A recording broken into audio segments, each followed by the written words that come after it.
Computer. Lights.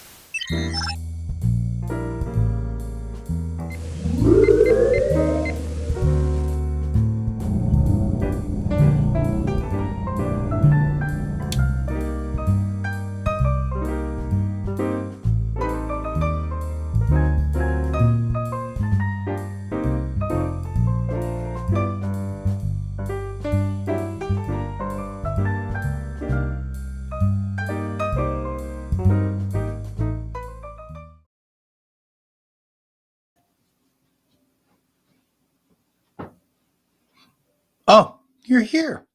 Good morning. It's a wonderful morning, even though it's snowing, which isn't bad. I actually don't mind snow as long as I'm not driving in it. And of course, off goes the wife and she's driving in it. So, there's that. Feel like maybe I'm being kind of hypocritical whenever I do that. So,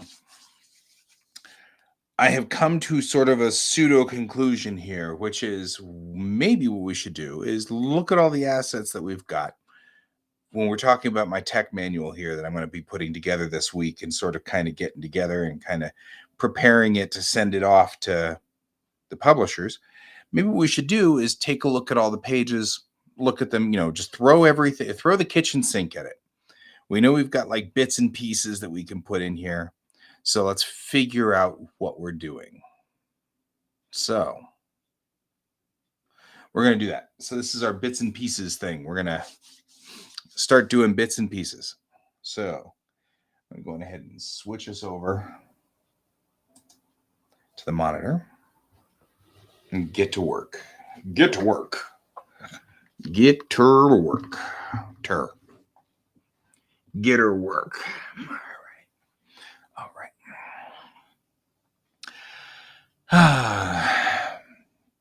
It's one of those things that maybe I keep thinking about all the other cameras I probably should yeah, we're going to work on more tech manual. Kind of be nice to put a camera mounted aiming outward too at some point. Cameras aren't that expensive, relatively speaking, and I could put probably another one in here. And of course, Restream will take as many, or not Restream, but OBS. OBS will take as many cameras as you can throw at it. So that's, it'd be kind of fun actually, because could put another camera and mount it right there and literally show you what I see out the window. Because this is great. This view right here, I've got my windows on all of this house. It was one of the great selling points of this house. All of my windows are triple pane and they're argon filled. Argon doesn't transfer heat very well. So these very nice, I've got this massive glass door right here, and yeah, it's nice and warm, and I'm right here, and it's not cold. Even though it does look like it didn't sit well on the track over there, and there's about a 2 millimeter gap at the top of the window, which is fine. But I mean, this place is just, it's nice and toasty for me. I actually run cold, so keeping it in the mid from 10 degrees Celsius to 15 degrees Celsius. I like it at about 15 right there. That's like my sweet spot. I like 15 degrees ish, give or take. 10 to 15 is about it. So my wife, of course, likes it closer to 20 or 25. So we're talking in Fahrenheit. That's, I like it in the 60s and she likes it in the 70s. So that's a thing. But that's okay, because the office here stays a little warmer than operable, but not, just enough so that my family doesn't abandon the office. So, okay. Yesterday, we did, boopity boopity boop. I got to go over to the Bellatrix page. You got to go over to the tech manual. Our last page that we did was page 6. European mumbo jumbo. Yep, that's exactly what it is. 15 degrees. That is pretty cold. That's why I like it. 15 degrees Fahrenheit.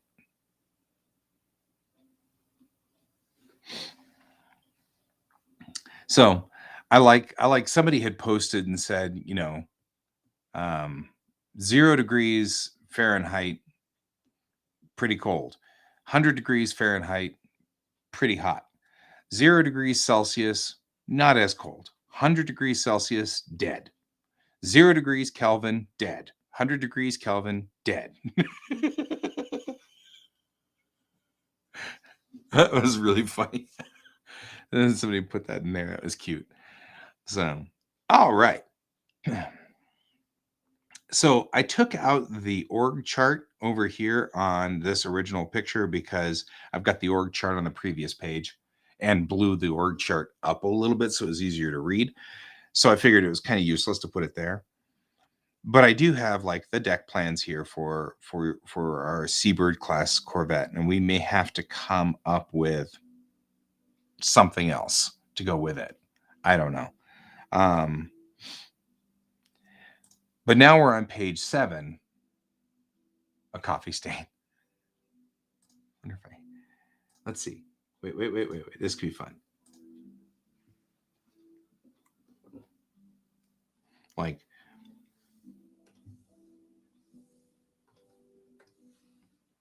this is a completely useless and entertaining waste of time. I love it already.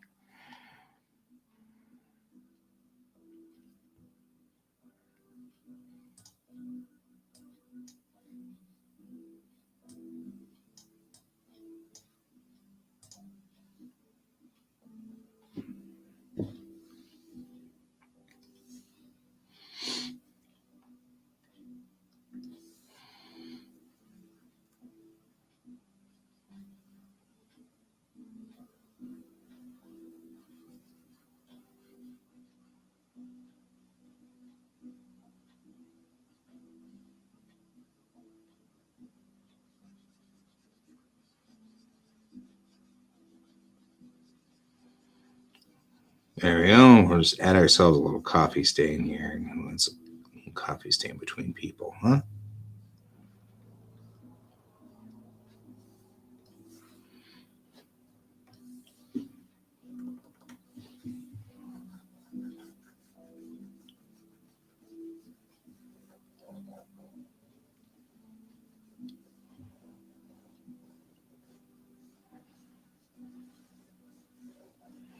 Make it not quite so.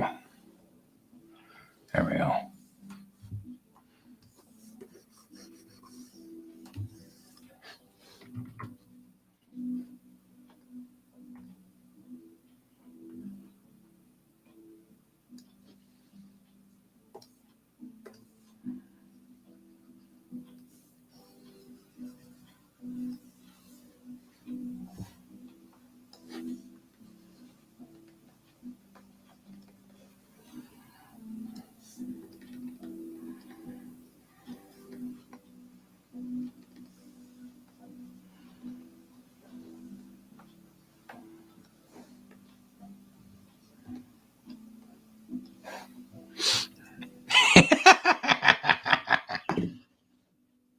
Okay.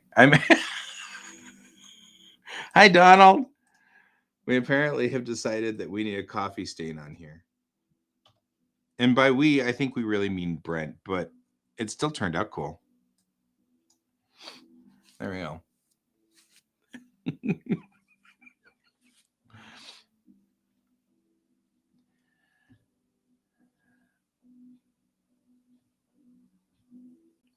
Now,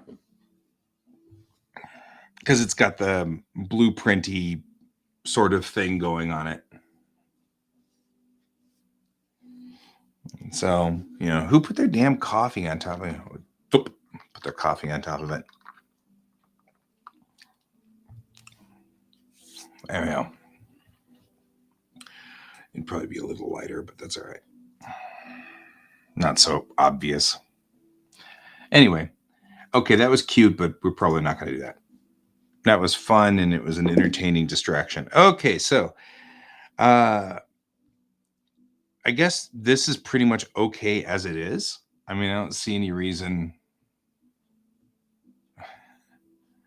Yeah, probably not. Although it would be cute. It doesn't fit our sort of style of what we're doing. I mean, why would the US Navy put out a manual with a photograph of something with a coffee stain? You know what I mean? So, kind of thinking it through in that manner probably won't work. Unless we put the coffee stain on the entire page.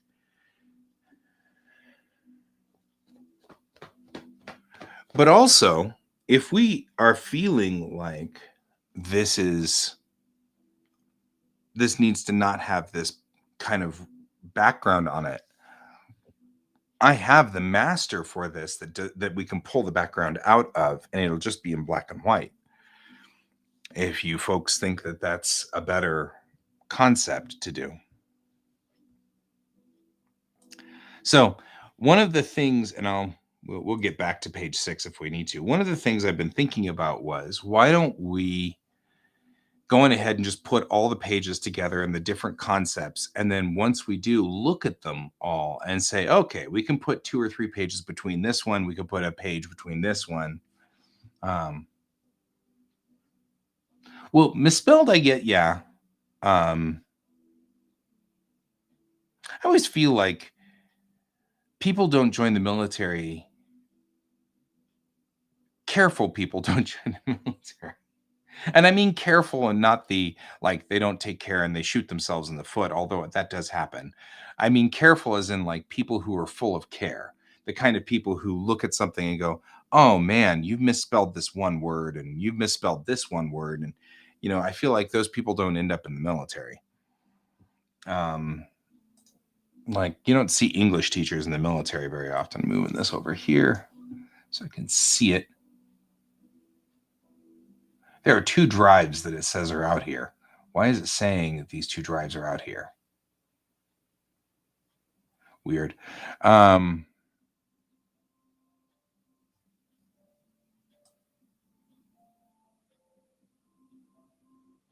Oh, that'd be fun. Let's do that after we have all the assets in and we're sure we know what we're doing.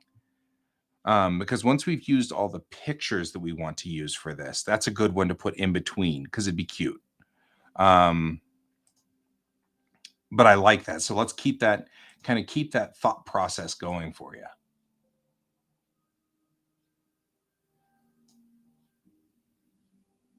Yeah, but did they put him into the publications section? I mean, I don't know.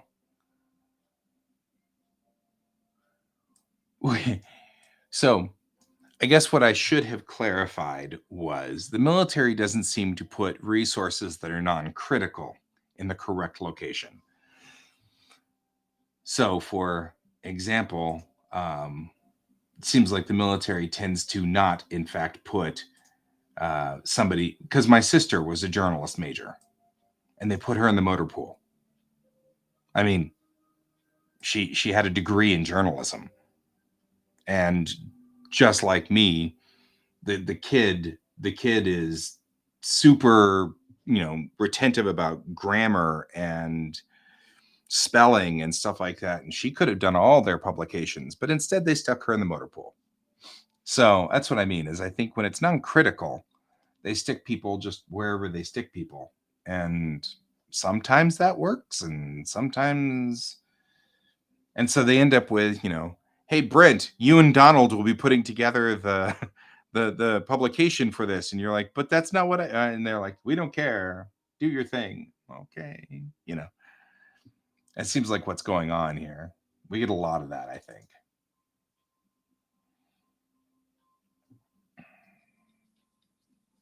Okay, so we need to talk a little bit about in space operations. That's going to be something we're going to need to talk about because it's cool and it's interesting, and we ought to at least try to do that, right? So I'm going to look here because I had done a couple of. The military has everybody. I mean, I'm not actually even really terribly worried. The military has all kinds of people. I'm not even really knocking the military. What I'm trying to kind of get at here was that I noticed that the military, if it's not critical, like if you come into the military with demolitions experience, they put you in demolitions. If you come into the military with publishing experience, they put you in behind a gun nest.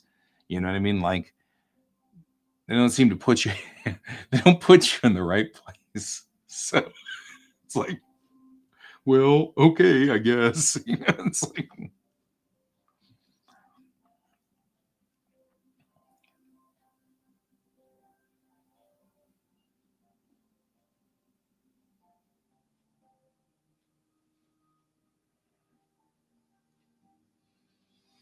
I am getting an itch right here, right here. Ooh, itch.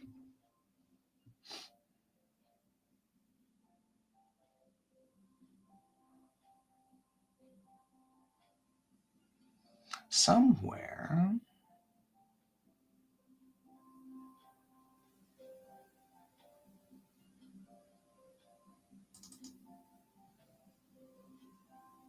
Somewhere we have something going wrong. Somehow.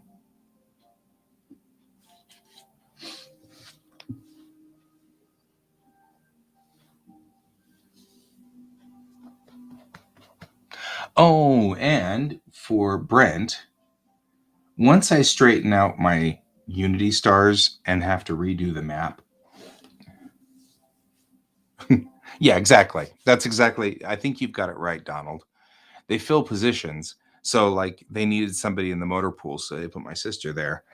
They could have put her into publications. And so you could have had somebody who actually can spell and who has good grammar and does all of that stuff in publications, but instead they stuck her in the motor pool. So there's that. That's actually why she left the army, was because they put her in the motor pool. She spoke 4 languages.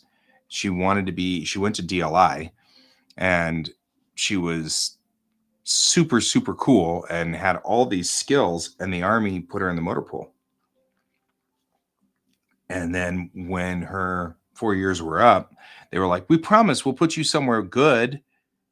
And she was like, "Yeah, no, you never did. So you just stuck me in the motor pool." I don't blame her. I don't blame her at all. The only reason I'm talking about maps, my dear friend, because I know no maps, no capes.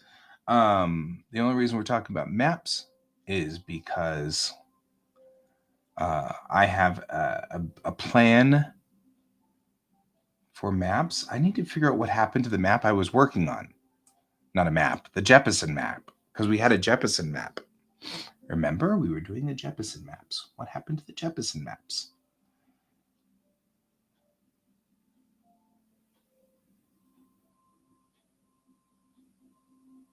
And why am I not able to find the Jeppesen maps? I had them. Fine. I lose things. We now have so many things in this. There's so many pieces now to Bellatrix Rising that it's really hard to find things. Right? Jag would have been awesome for her. She would have loved Jag. She would have loved being in it, in the Jag. I think that would have been great. And I mean, if I bring that up to her, I'll bet you she'd be like, "Oh yeah, that would have been cool." Although she would have gotten sick of defending stupid people somewhere along the line. She would have gotten sick of that. She'd been like, "I've had it with defending people that are dumb." There's kind of that. It's like at some point she'd be like, "I'm over it." I can't blame her too terrible much.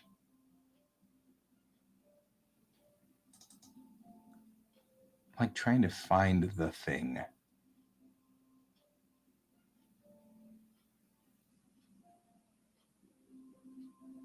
I am in our unsorted directory though, looking for things.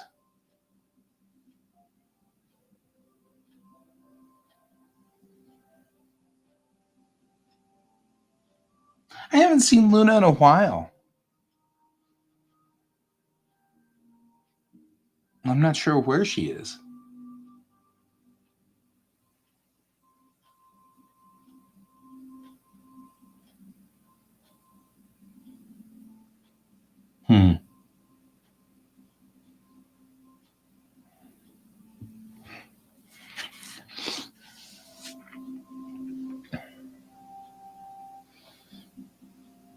I'm having a real problem with trying to find stuff here, guys.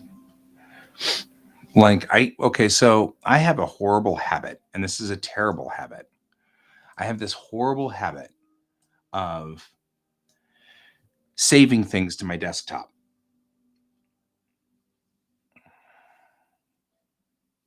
Oh, she'll turn up if she wants. I'm not terrible worried about her. She should be fine. I mean, I haven't.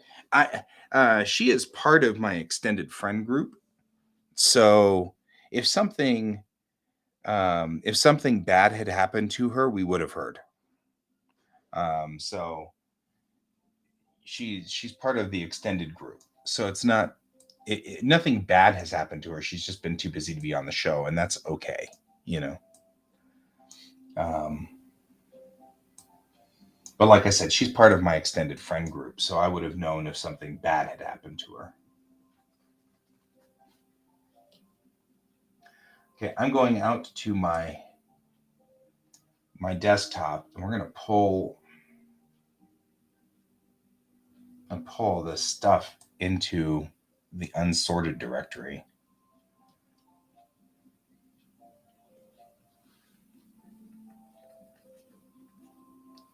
Yeah, so I got together with Joe and Dustin. I should probably just switch to ring camera.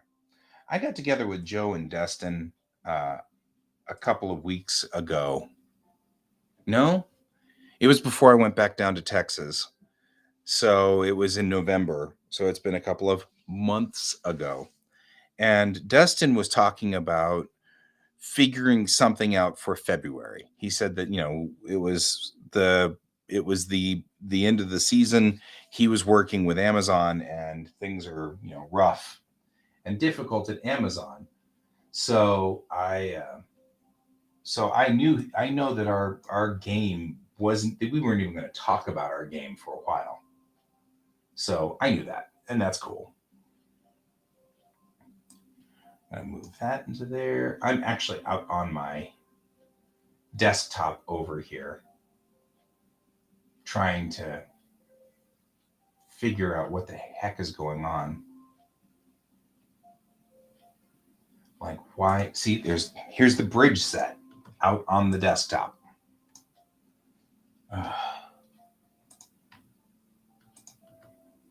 Like, none of this is in the right spot. Which that's okay, I guess. I don't know. Here's a whole bunch of pictures of pizza, which, it actually has a job. Oh man, that's funny. It's pizza. Yeah, and you know why we have pizza, right? Space pizza. You got it.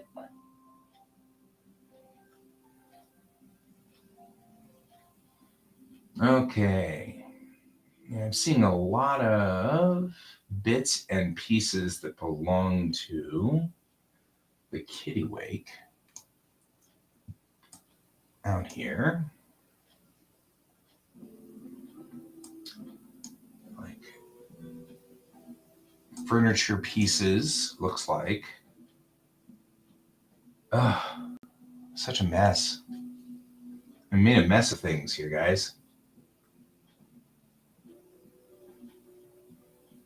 Which is fine. Every so often, it's good for us to have to go back through things and clean them up.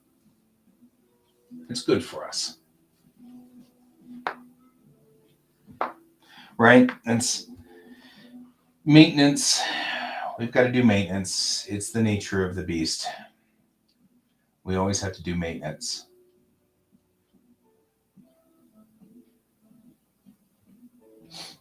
Usually I actually have a subfolder, which is called desktop on my desktop. Especially if there's going to be any moment where I'm dropping what's on my monitor whenever we've switched to monitor mode and we've got the monitor running. And then I know I'm going to have to minimize it because that's like the big thing that everybody focuses on is all the things on the desktop. And I'm like, it's okay, guys. So we have that. Now I'm going to go back out to Boletrus Rising and let's make sure everything that belongs here is in the right spot too.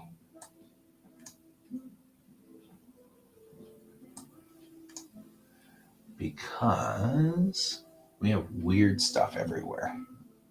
All right. That has helped us a little there.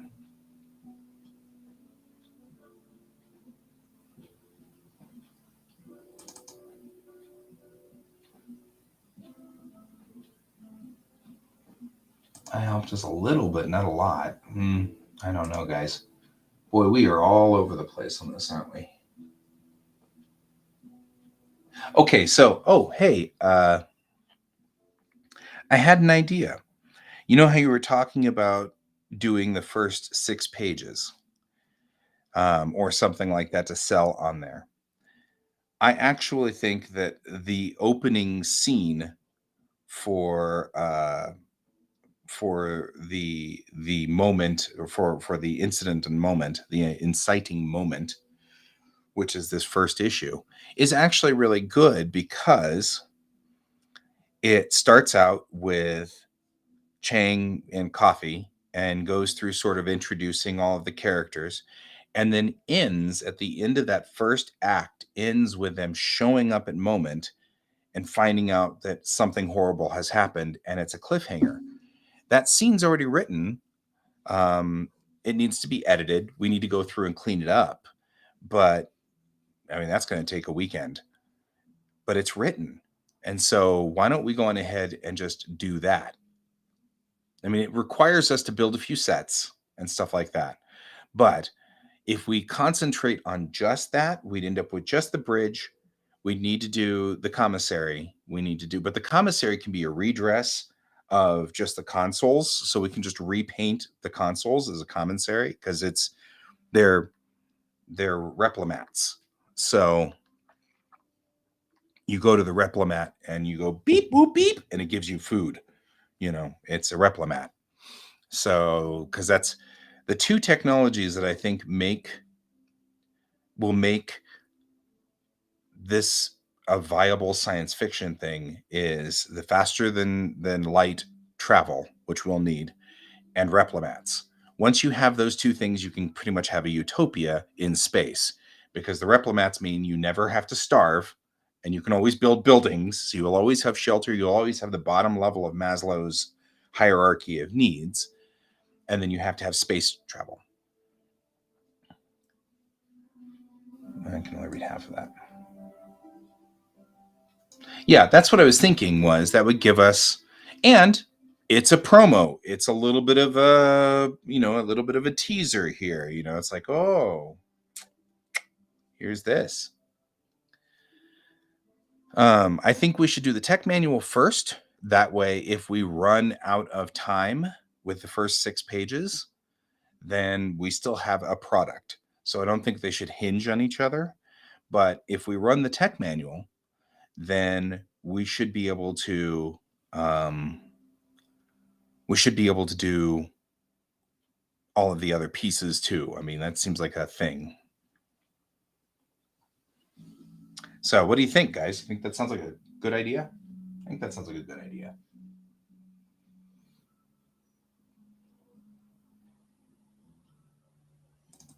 I am having a real problem finding the Jeppesen maps that I just made. And I don't know why. I shouldn't. but they're not in the folder called Jeppesen Maps. And I'm really concerned. Yeah. I mean, well, we can use a different thing to hold for right now.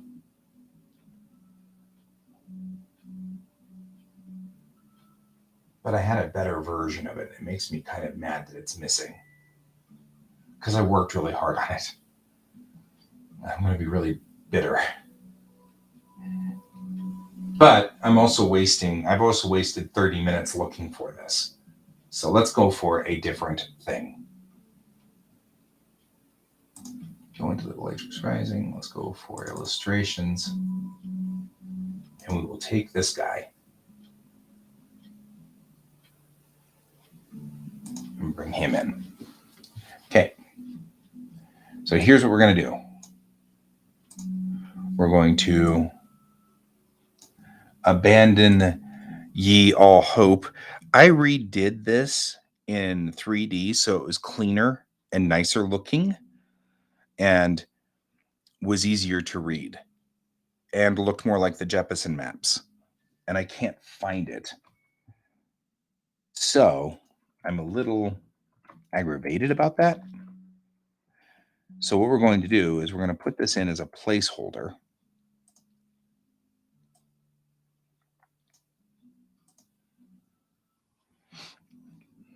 Right? And we technically could do sailing as well, which isn't, we have to change sailing. So we're not doing this the same way. But I like kind of the way this looked as far as sort of a setup. Nope. Wrong one.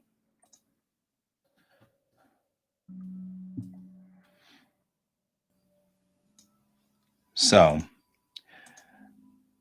we all understand the story behind why we can't use this particular artwork, right? No, it's not the one for Moment. This is a generic one. The one for Moment. So the thing is, I built it in 3D.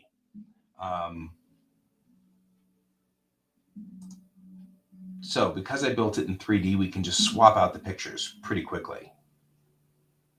And I will show you what we did there.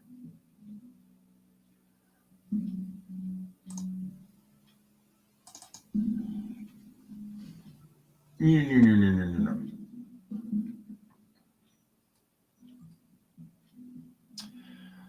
So, there we go.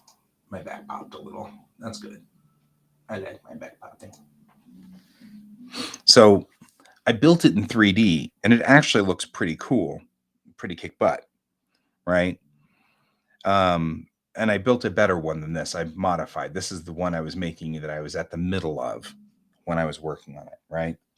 So if we were to take a new raster layer and stick it underneath that in there and make this white so you can see it, it's a little easier to see when it's not. But since this one's in 3D and I did a nice job with all of the lines instead of just drawing what I thought looked good, which didn't turn out bad. I mean, this is not a bad concept here, but I hand drew it. So it's, not nice and perfect like it would be if it was a real map, right? And so I went through and redid it like this. This looks a whole lot better. Looks a whole lot more like what you'd see if you were to have a piece of paper that was printed out that showed a tactical display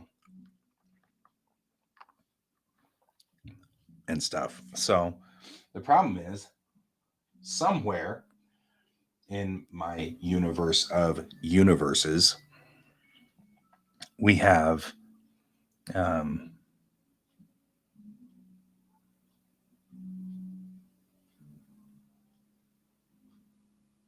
ooh, that's good. We can even do the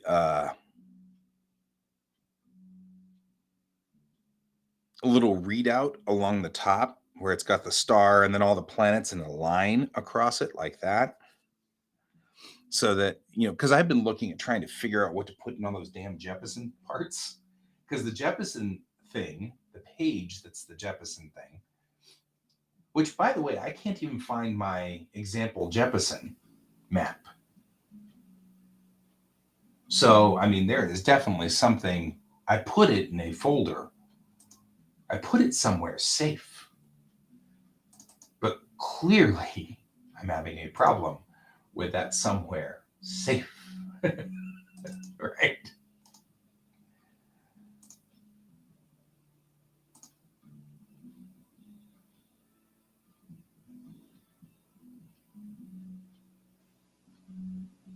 And see, now it's just really bothering me. Oh, here's that. So at least we know this isn't dead. But like this, there are all these other sections up here, which I need to fill with things. And that's perfect. Like this here could be the square for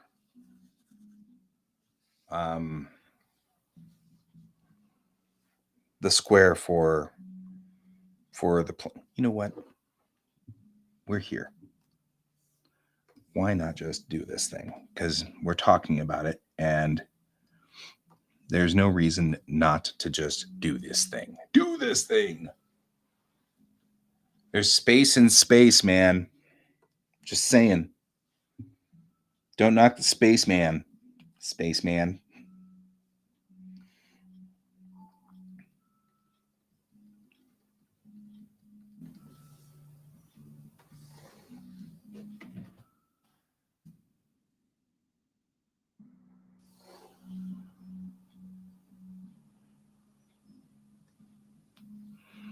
Here we go.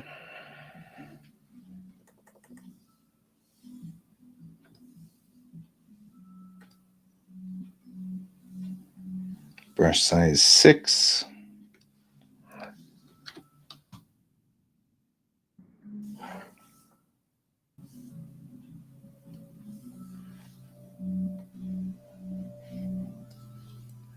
And I'll just go on ahead and duplicate this almost exactly.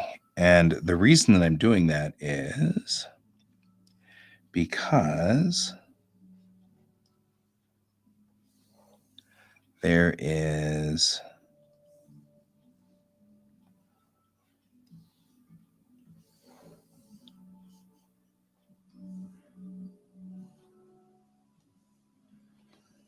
I like the way that this is laid out already.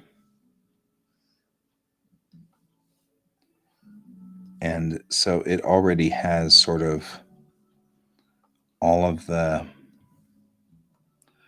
bits and pieces that we kind of can use.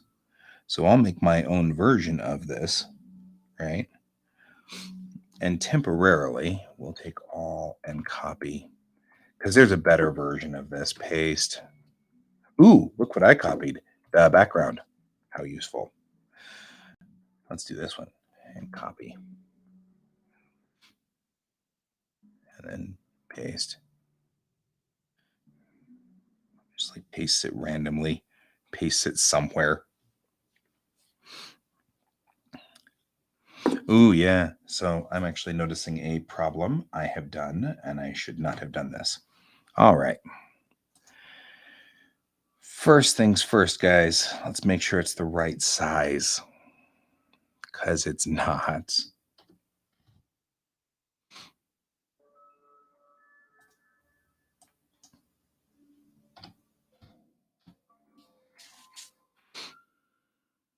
And yeah, it's 4 times too small. There we go. That's part of our problem, is we shouldn't have done that. Now let's see if these lines got weird. Oh, crap, they did. Okay, that's fine. That's fine. We'll redo them.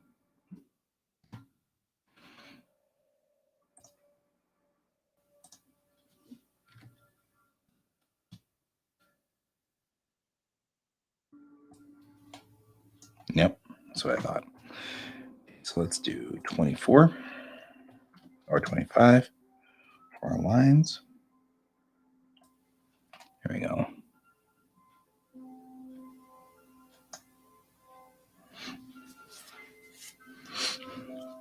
And of course, we should graphic design it.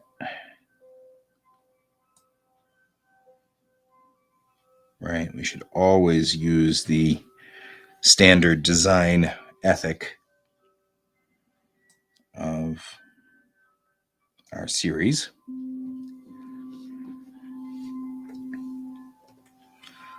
So that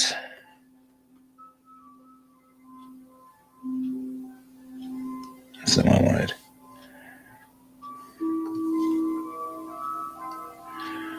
That's not what I wanted either.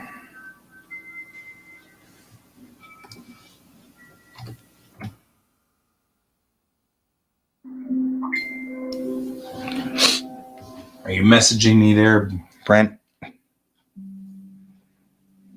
Yes, you are.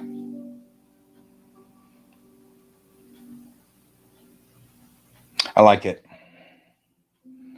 It does not actually have a nitrogen oxygen atmosphere. Part of the plot point. Bum, bum, bum. It does. Moment is one of the few systems in our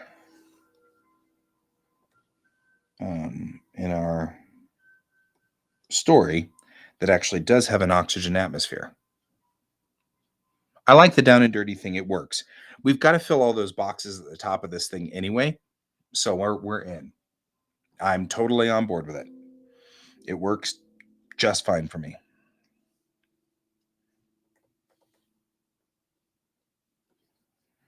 I will use that basic concept. There we go. Like I said, let's get some of our design ethics in here because this is important. The little removed sections that make it look like a vent of some sort.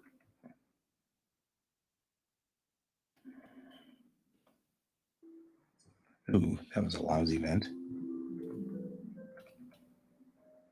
There we go.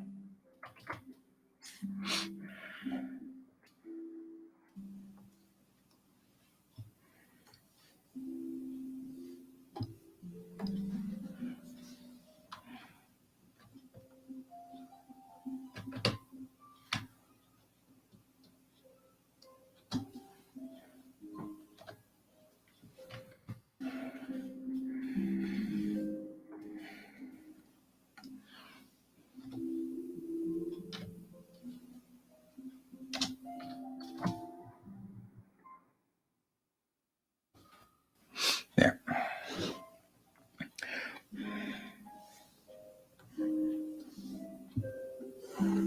Then we'll add in all of these guys.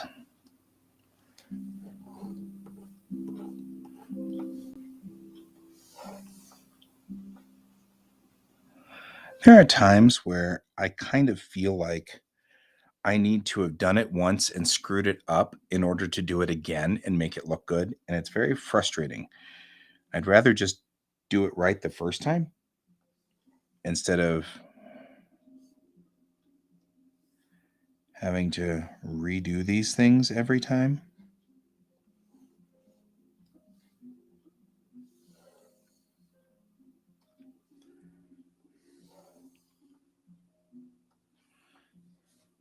I think I'll actually use and skip this one. Oh. Because actually I'm liking this a whole lot better than the one I just did 2 days ago. This is much cleaner, and this is a much more reasonable setup and rig. And it looks nicer.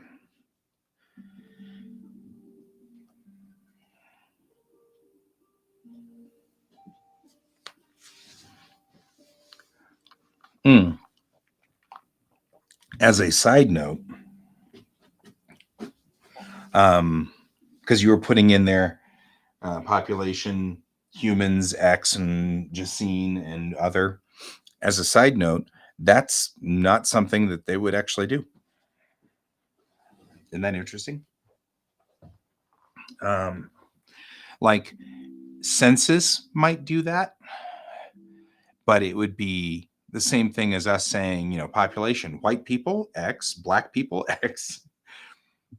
On just a basic overview of the United States, you just say the population. So on the same token, here they just say population,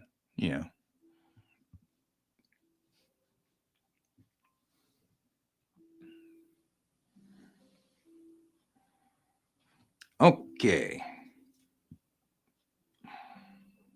This would be, let's go ahead and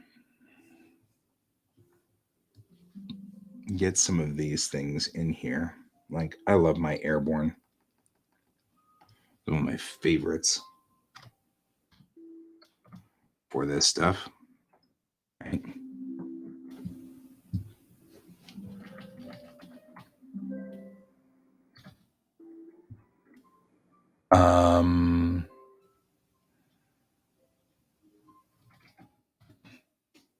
Right? Because it's in the wall exclusion zone.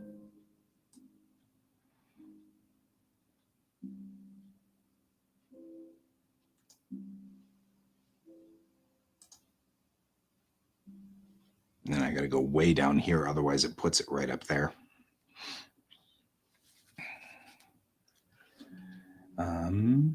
TRC. I'll just give it some things so that it looks, because it's got a whole bunch of VOR DME runway 28, and I get that, but we're not going to have that. So I'm just going to put some code that looks cody, right? It looks cody enough. Looks like something important right there. Means probably nothing, but that's okay. And then this is called right justifying. We're justifying it to the right side of the page. So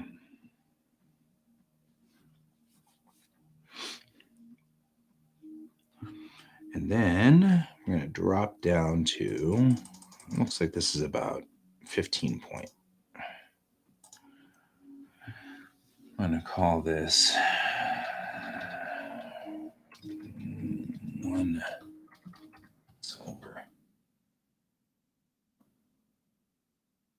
It's 6 better. 6/ better than dead center. Yep. 1 silver / 6/ crap.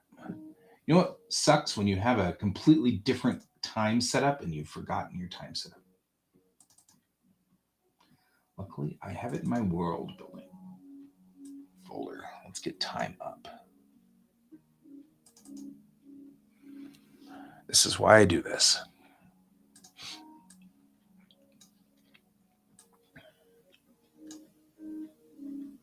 All right, we got time here. Do.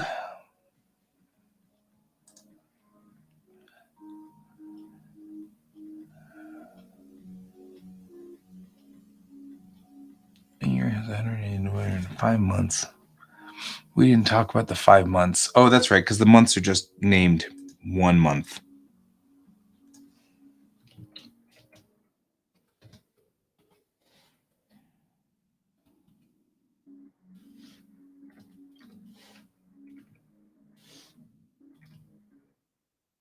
And then it is 6/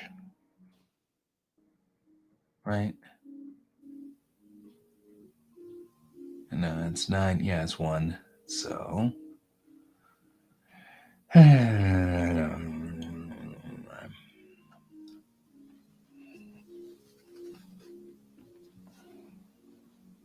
it's okay that this is completely opaque to people who read it.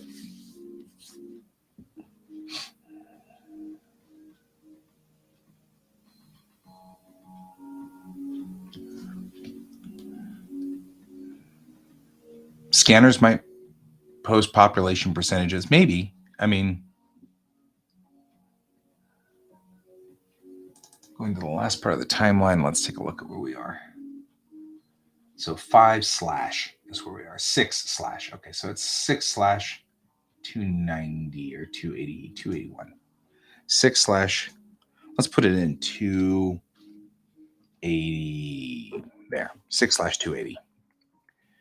And what that reads is the first day of the second month of 6/280. I'll bring that down. That's the 10 point here, right? So there we go.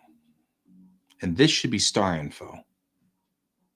Moments star. We have that info. And it's over here, over here, over here.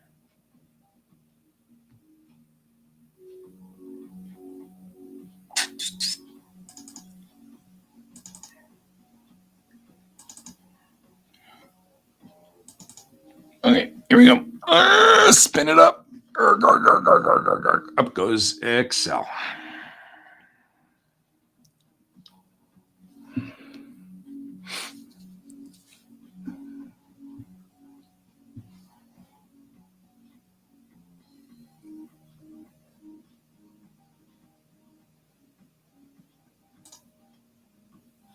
Spin that down.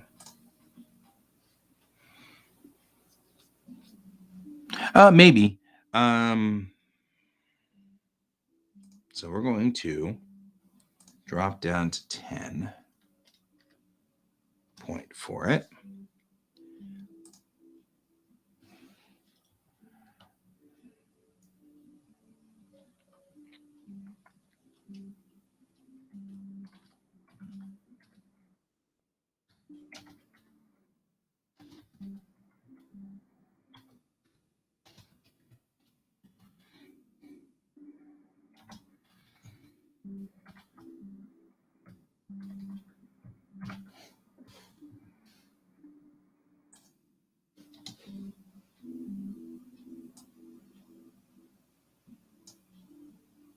There we go.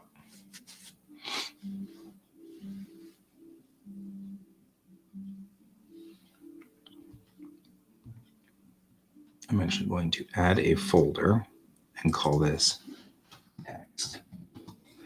Because once we're done with all of this, I feel like we will be using this same template for everything else. So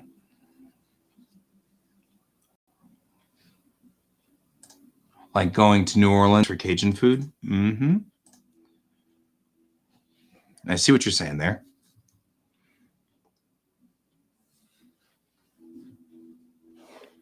Go in here, and we're going to take the ellipse tool,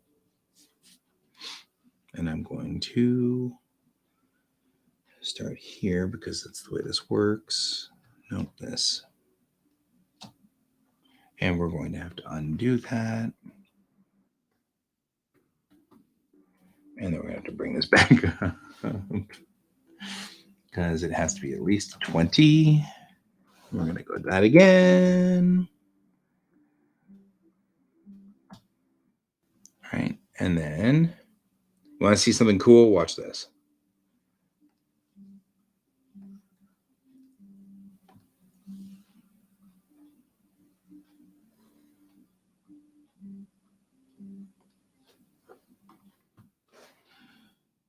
I actually do this though, because then I can erase it easily.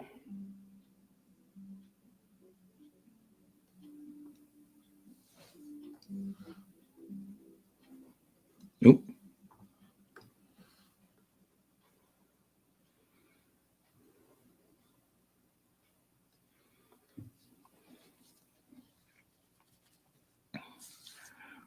And then we can merge that in and take a straight line and say 20 on that. And go like this, and say this, and this, and this, which gives us a key of some sort, literally looking like a key, right? Gives us that. And we give to there, let's say, and that gives us a point of reference to the system. So one of the things that is kind of interesting about the universe in general is that solar systems aren't aligned with the galactic plane. So you need to come up with a way to illustrate what a galactic plane looks like on this. So the galaxy is like this, but the solar system might be doing this around going this way. And if that's the case, then you need to know when you're coming in from a galactic coordinate that you're coming in on the angle of it. So you need to know what its arrival point is, because as we've shown with this guy, the gravity waves of the system get worse across its ecliptic.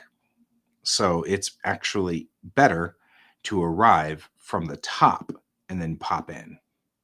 That's the better place to do it. So come in along the top of the solar system and drop into the system. So there's a landing and approach to it. And as you drop speed from different speeds, the Schwarzschild radius shrinks, which is what these lines are all indicating. So this is the outer Schwarzschild radius. And then we have this inner Schwarzschild radius and then an inner one. And these are all relative to the speeds that you are going. So that way, it really, I complicated it because I wanted it to act or look difficult so that there's drama. That's the whole point. In real life, if we had some kind of warp drive, there's never drama going into a system. You just do exactly what Star Trek does and just zoom, warp into the system and then put yourself in orbit, right? And it's kind of like driving from here to there. And so you can't do any stories about driving. And in fact, they realized this was a problem, and later in Star Trek imposed the galactic speed limit in that episode where they were tearing up space with their warp drives. And the whole idea was to slow people down so that there was terrain to go through in space. Well, I'm making it so that that gravity is weirder and stranger when you're in space. So the closer you are to a system, the more you are disrupted by the system's gravity. But more importantly, there are gravity lines that go through just the generic arm of the galaxy. The lines hold the stars together. So the stars are all held together as they all move. And those lines become dangerous. They become hazardous places to be. And you end up with, that's why I was talking about the pizza. You end up with these pulled lines that are going between stars that have opening gaps in them as these lines get stronger, farther and farther apart. And the closer you are inside. Right, exactly. That's exactly why you had the variable geometry warp nacelles. Yep. So that's, really honestly, Star Trek tech, that's what deflector grids are for. That's what that deflector dish on the front is for. So going into Star Trek tech, the deflector dish on the front of the ships deflect asteroids and particles and things like that so that they aren't as destructive to things. Here, I will illustrate using one of my beloved ships because this is a good time to take a break. It's going to tell me to take a break anyway, so I might as well. So if you look at, this is a Nova class, right? You can focus on the Nova class. If you look right here, that's what this is. This thing right here is the navigational deflector. So Donald, when the ship is going at warp speed, this is deflecting things around the front of the ship.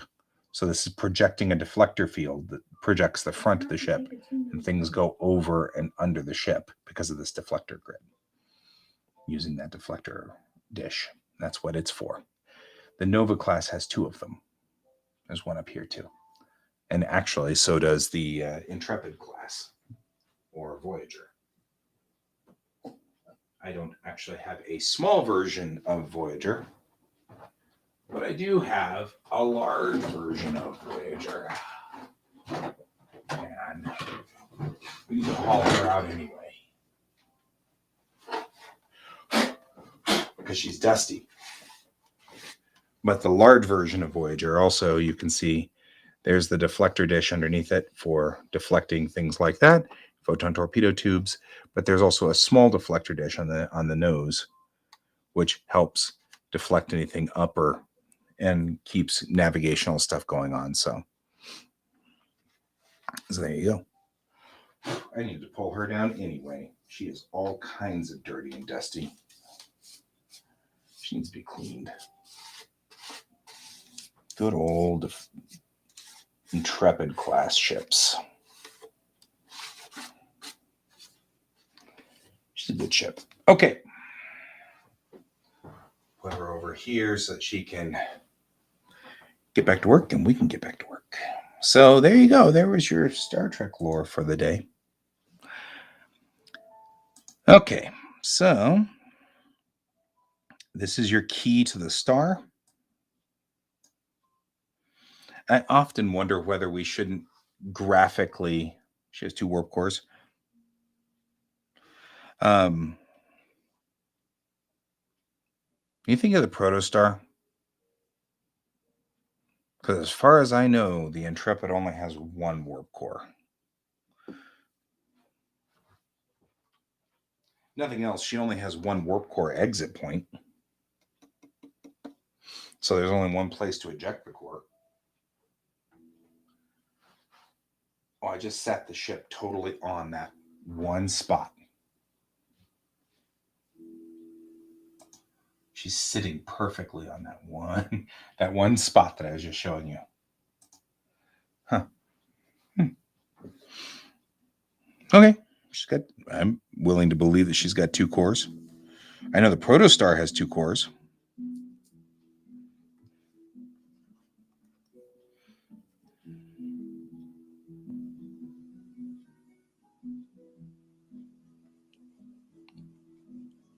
Huh.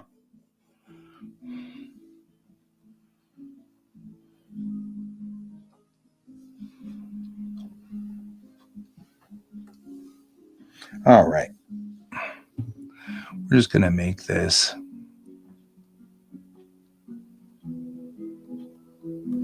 give it some. It's a star, so that you can kind of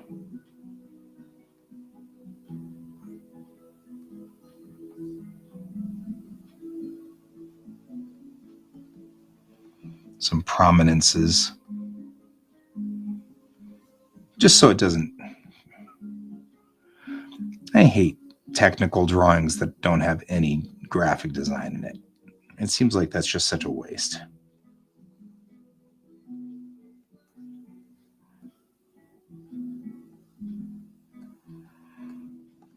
There we go.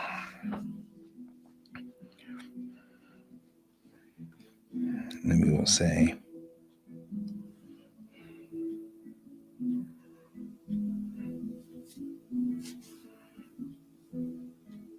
no matter what, it's always going to be exactly like that.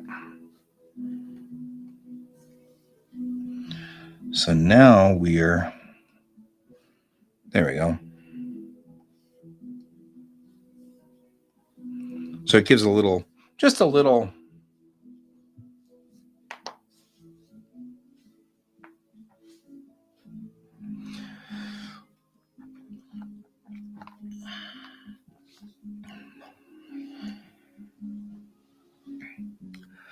So, I mean, I don't mean to question you there, but there was an entire episode where they had to go fetch their warp core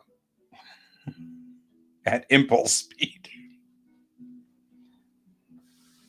And they had an entire episode based on it. So,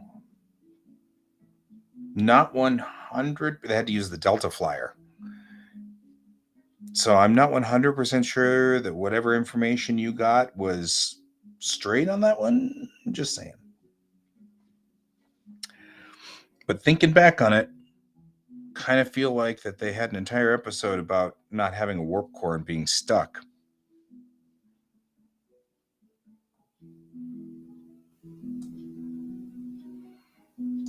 Okay. I'm going to take this guy because it's not the right one yet, but it will be. Because this will tell us a little bit more about what our map is going to look like, our system map, and how big and how much space it's going to take up.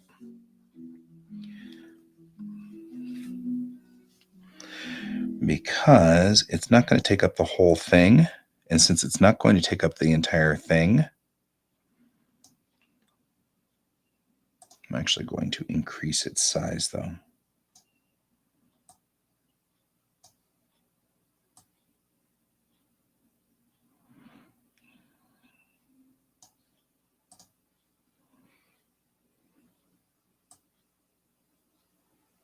There we go.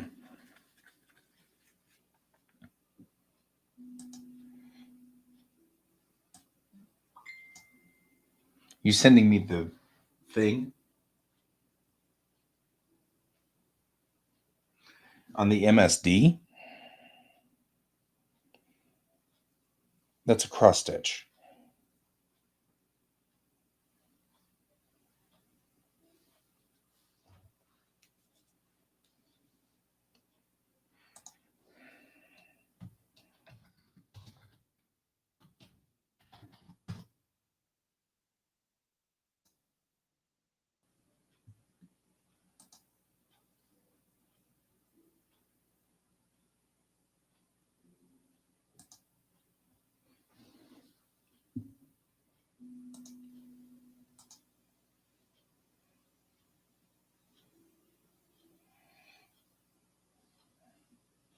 I see the MSD here, and I see what looks like 2 cores, all right.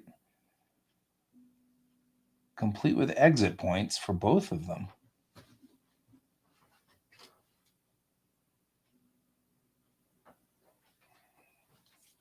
And actually, looking at the bottom of the ship, I see a core hatch here. But you're right, that looks like a core hatch to the aft, too.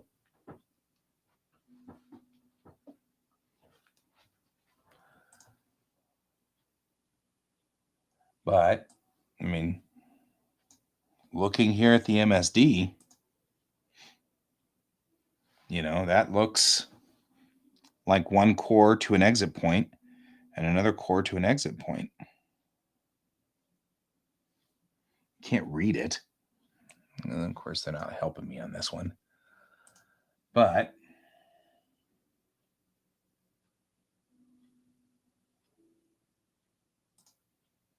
let's see if that one's better.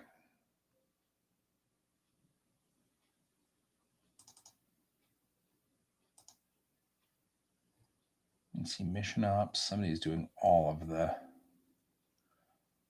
the things.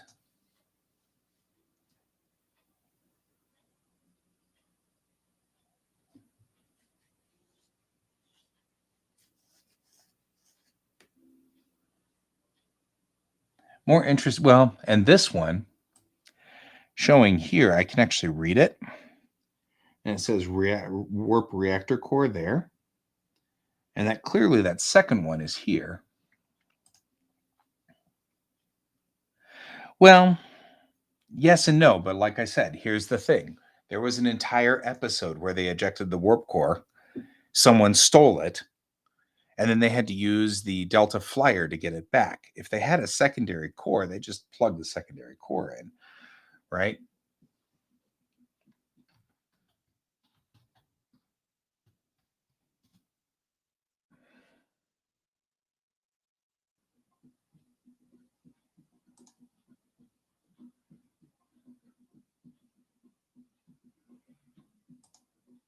Yeah. So Exastris Scienta, which is a place where they do all kinds of interesting things. They talk about Voyager's warp core and the fact that the MSD shows 2 warp cores.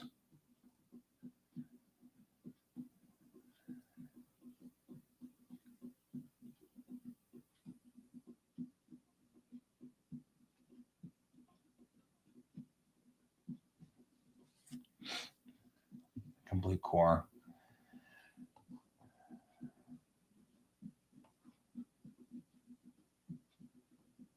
Yeah, so I mean,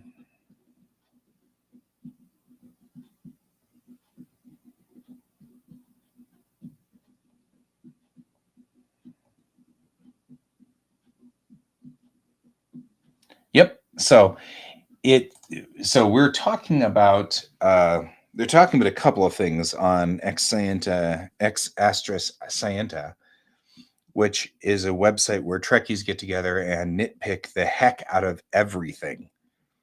And this nitpick, it seems, is that though the MSD shows clearly 2 cores, when Rick Sternbach was asked about it, he said it was spare parts.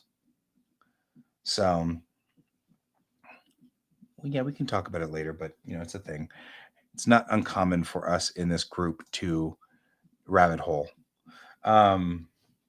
So to answer your question, it's on the MSD. The second warp core definitely is on the MSD. However, they did eject the core. And when they ejected the core, it was not able to go to warp speed. And if they had a second warp core, they just bring the second warp core online and go to warp speed. So clearly something else is happening there. So I think what happened was Rick Sternbach drew it into the MSD, and that's fine, but they don't actually, when I think that's a case of an artist knowing too much about what's going on. Rick Sternbach probably put it into the MSD because Voyager was going to be way out into nowhere's land and need spare parts to fix the ship through the entire show. But the reality, of course, would be that nobody knew Voyager was going to go out into parts unknown and get stuck for 7 years in the Delta Quadrant. I mean, that's not like, well, I guess I should say in real life, that's kind of ridiculous.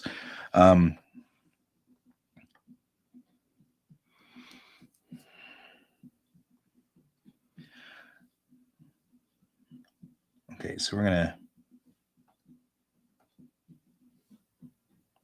this is the main layout of the system. And this will be the layout of where Moment is in the map. So we'll bring up the wall exclusion zone set.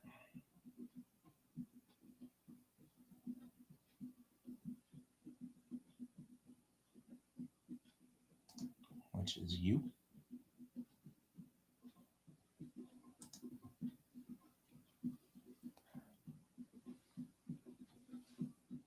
Man. And we will wait 25 minutes for it to load. That's important. There we are.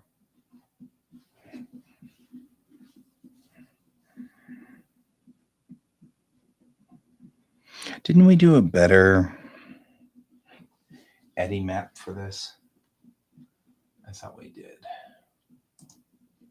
Something that was a little bit more concise. It showed a little bit more of the gravity gradients. I feel like I did that already. So I'm not going to do it again. Because that's ridiculous.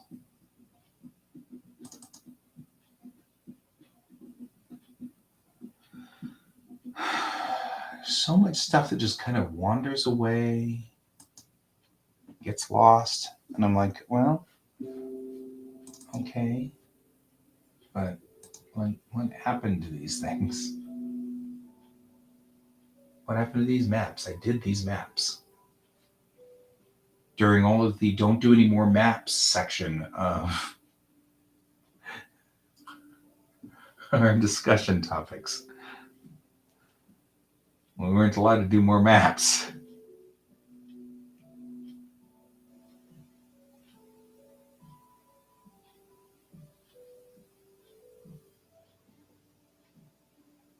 Maybe I should sort these things by like date.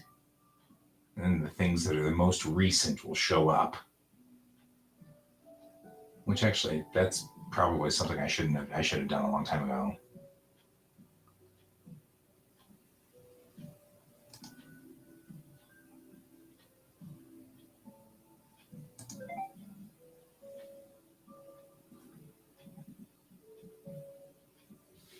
All right, 7/28/2021. It's a long time ago. It might have been that long ago. Let's see what we got.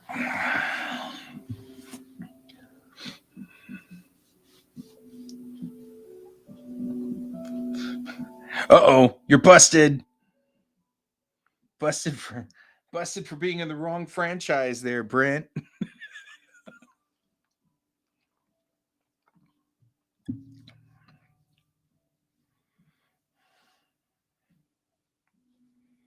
We are loading. There's a lot of loading going on here.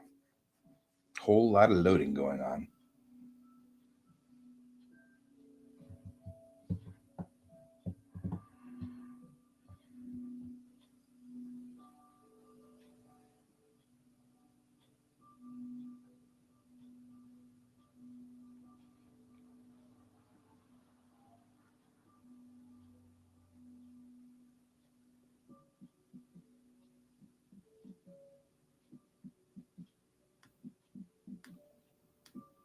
Man, it's mad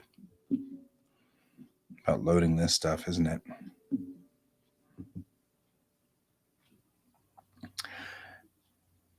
So bringing us sort of back to this, Brent, since it's going to take forever for it to load. Bringing it back to it, I think the canonical answer would have to be that canonically on screen, we have seen it eject the warp core and then not be able to fly. So though the Voyager may have 2 warp cores in its MSD, I think that that's probably just wishful thinking on the part of Rick Sternbach, whom, by the way, I absolutely adore Rick Sternbach. So this isn't actually, no, see, that's not what I was looking for. I absolutely adore Rick Sternbach. So this isn't a knock on him. I think he had too much information about what Voyager, the series, was going to be. And so he designed Voyager to have 2 warp cores so that it would have parts to pull. But the reality is Voyager should have been built assuming you could just fly it back to a space station and fix it at any time if it broke something. Or you could send a tug out and grab her and bring her back, you know.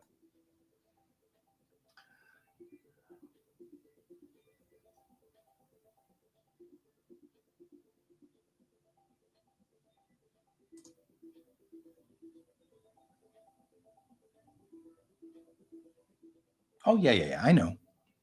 And it's totally fine. Right? I mean, I figure you get busted like I get busted by James. Same thing. James and I go back to high school, so when he busts me, kind of burns. Right? Same thing. 30 something years for James and I. So when he busts me, it kind of burns. It burns.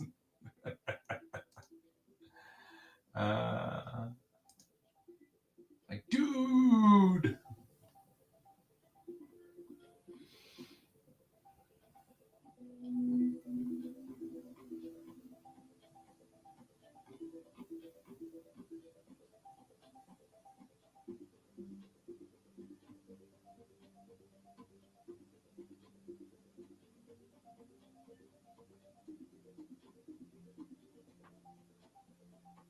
I was hoping that there'd be pictures in here that were of that era, but I guess there just aren't. Where did I put it? Why do I do this to myself?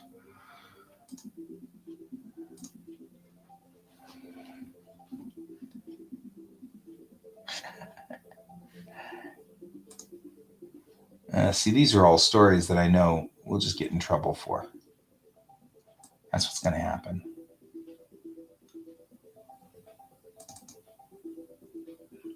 Oh, man.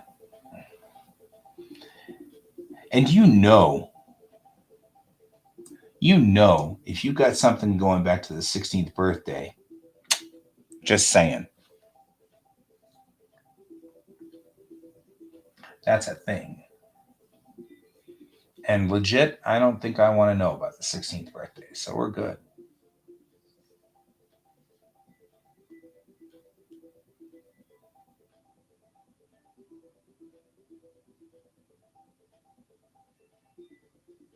Yeah, see, I'm looking through here to see if there's anything in here useful.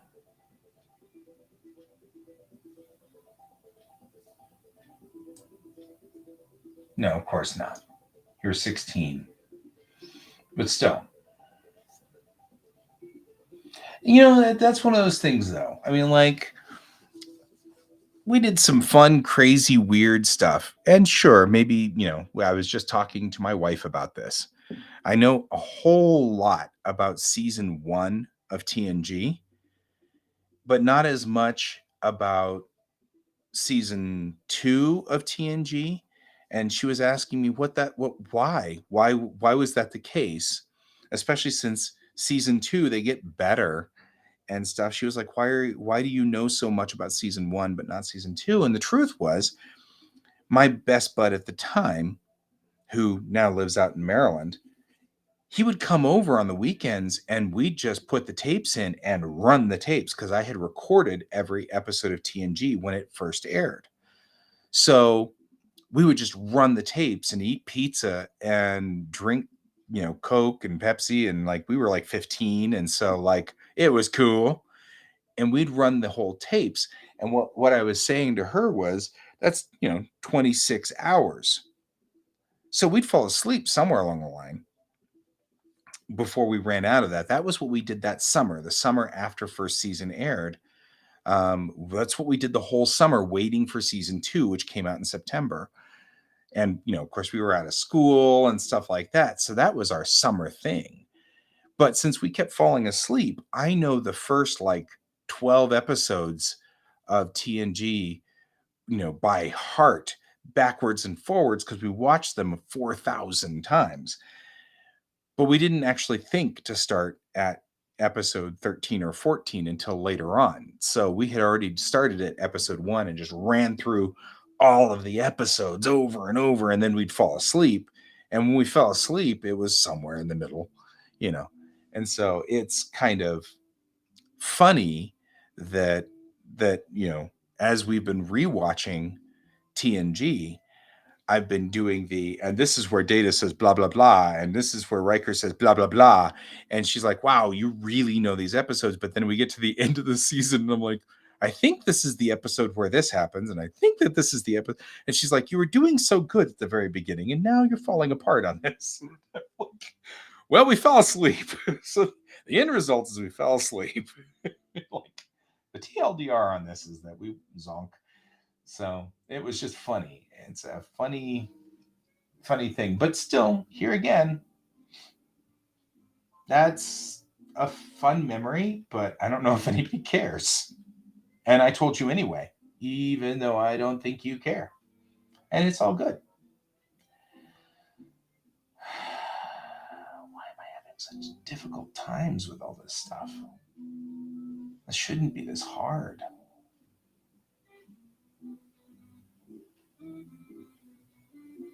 I mean, really, it shouldn't be this difficult. It is this difficult, but it shouldn't be this difficult.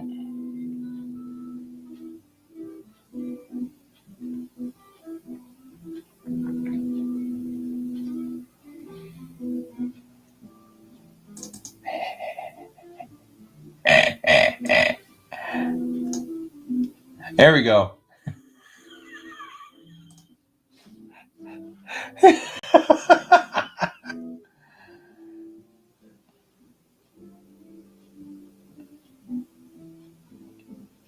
Still one of my favorite lines ever from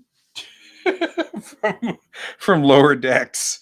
Many Orions haven't been pirates for almost 5 years. It's the best. Oh man. You get such a kick out of this. Lower Decks is the awesomest. Just so freaking awesome. Makes me laugh every time. The inside jokes in Lower Decks are beautiful. Okay. I had to have put them somewhere else. I don't even know where I put these things. I don't even know. Damn it.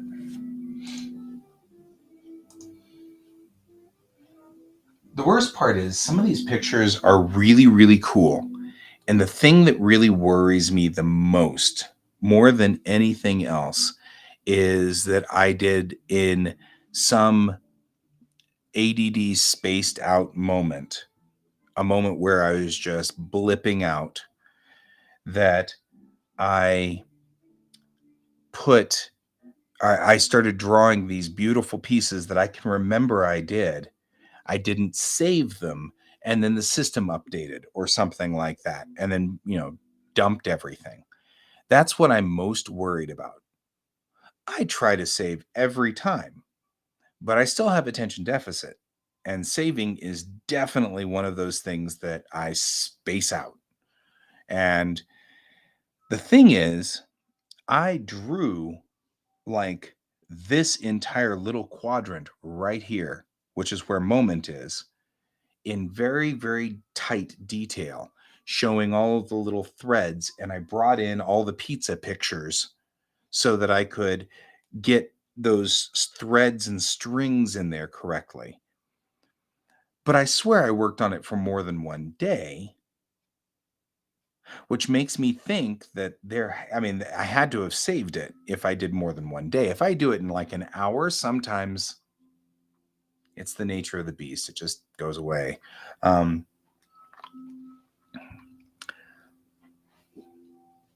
I've also noticed that when I run searches on here, sometimes the searches come up weird. Like I will run a search and then it will say, oh yeah, we found the thing you're looking for. If I can remember what it's called, we found the thing you're looking for, but it's, in this other folder. What is it doing over there? It's not even like a reasonable spot for it. Maybe I'll back all the way out and see if it's at the root of my art folders.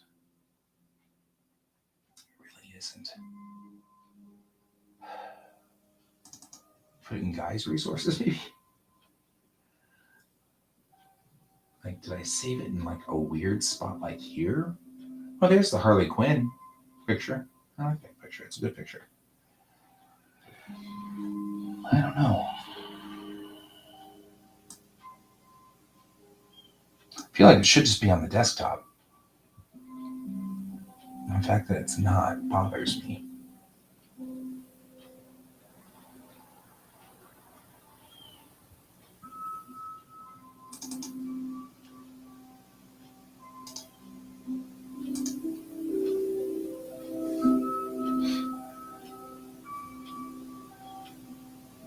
Yeah. I feel like something weird is going on here.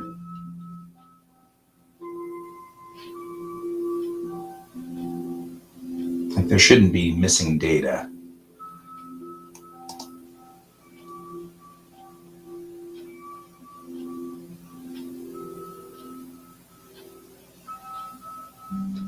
Here, let's just sort by type.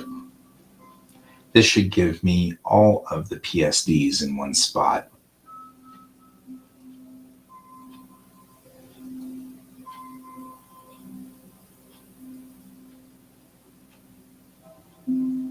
because it should be a PSD in theory.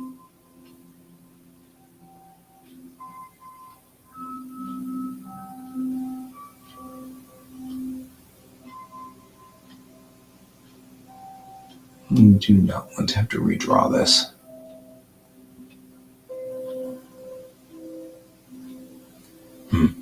I may have to redraw it, which is what I'll be doing this afternoon, because we need to just get it done, get her done.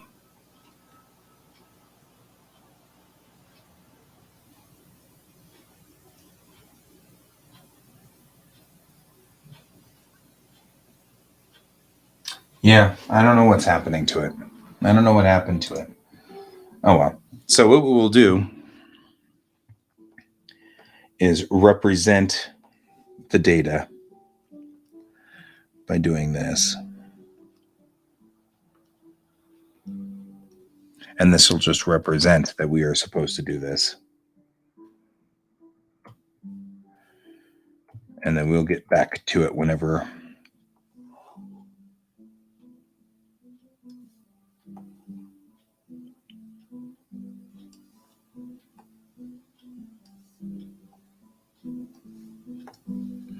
And that'll tell us that we're supposed to do this here so that we know what's going on in this section of the piece. But that should be a moment approach from large sized vector widget doodly wop thing. So, all right.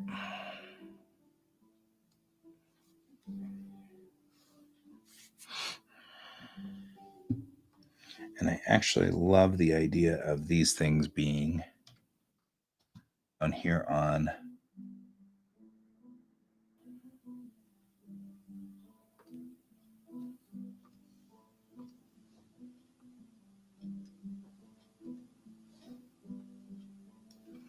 right. So we'll go here and say we drop in there. Maybe let's not do that. Let's go further back and say that here is your entry into the solar system is here. Oh, that's too big. Here.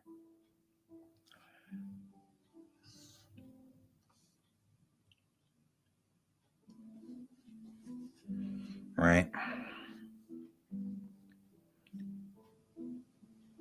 Dang it. I feel like there should be 2 drops.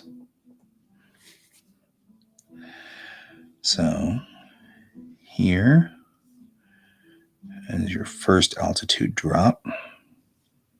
Goes like so into this point. And then we'll just call this straight and then hold it.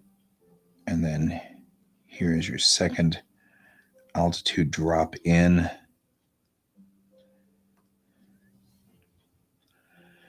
To here. Right. And we'll say take the ellipses and we'll do a new layer. And we're going to talk about this. Let's bring it up in size so that it's like so. And so you're going to clear this ellipse first. Or this, it's like so. Right. So there's that. And then we'll go in for a second ellipse that'll be here.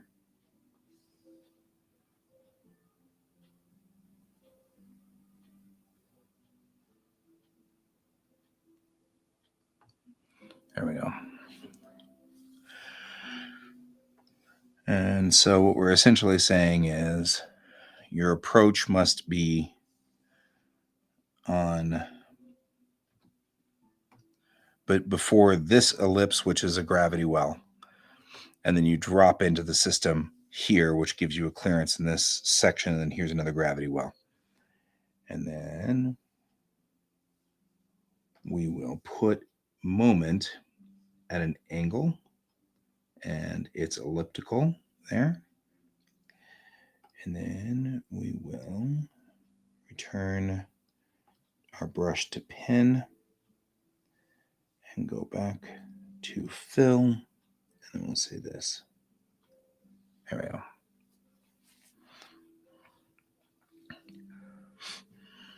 So we will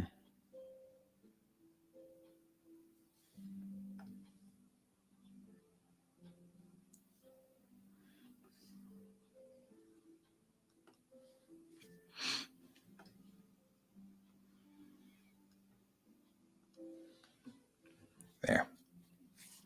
So what we now have is an approach vector that brings you inside the torus that you see here when you look at the gradient toruses there, to bring you into your approach vector.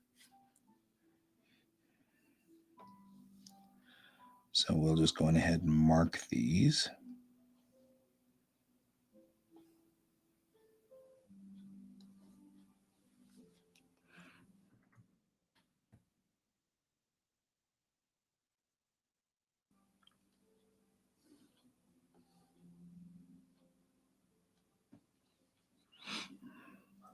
So that gives some information as to what's going on to the system, arrival on the system. We'll put, that's not what I wanted to do.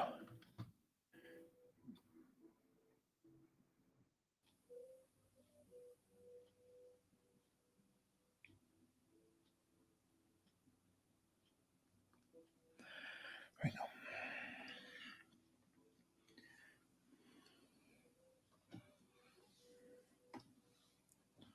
There we go.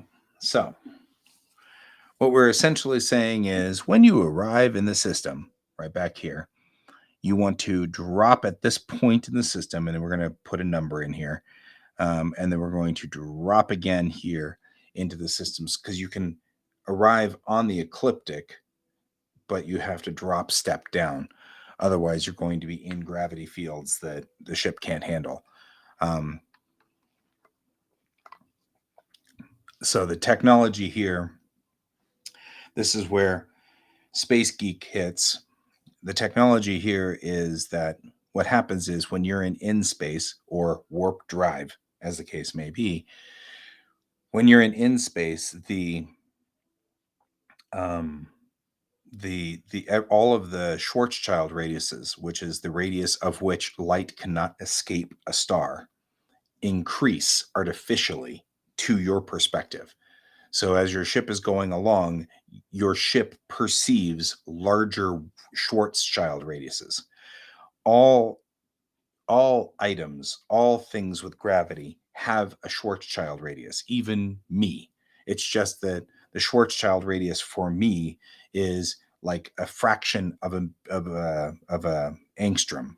It's not very big, but there is a specific point in all things where light cannot escape. It's just that for the most part, that's inside it. Like our star has a Schwarzschild radius of about 3 kilometers. It's just at the dead center of the star. As a thing gains more mass, like a star, that Schwarzschild radius gets bigger and bigger. At some point, that Schwarzschild radius passes the surface of the star, at which time it becomes a black hole. So that's how black holes form, is the Schwarzschild radius, which is the distance of which light cannot escape, increases and increases until it goes past the surface of the star.